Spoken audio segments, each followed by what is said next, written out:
Okay, so there was a produce guy over at Save Mart. He stopped me and he's like, dude, I saw you on Pawn Stars last night. He's like, I was with my kids and I was trying to tell him, yeah, I saw that guy comes to the store with the Turtle Shell guitar. They're like, no way, no, he doesn't. So I came home and I took pictures of it and then I messaged it over to him so he could show them. And anyways, this goes out to those kids.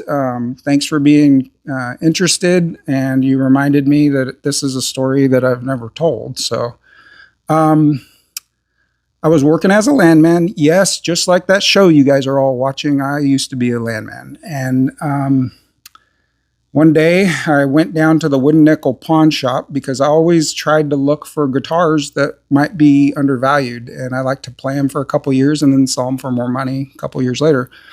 But I was in there and I saw this on the wall.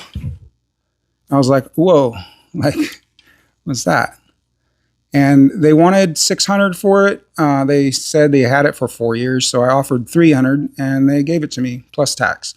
From there, I went straight over to the Buena Vista Natural History Museum, which is on Chester, and I went in because they had a whole turtle display.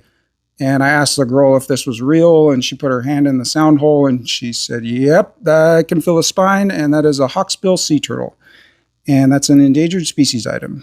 And I'm like, what? And so I did some research, just found some that were confiscated by governments.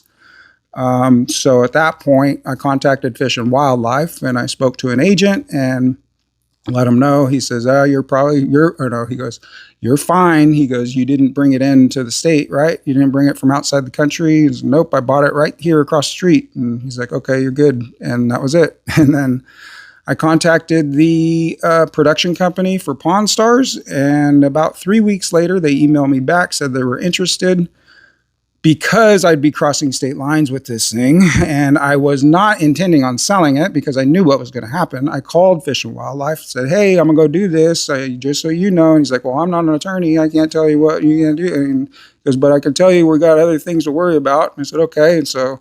And then on the show, never said I wanted to sell it, just wanted to be interested in what its value was. And that was pretty much it.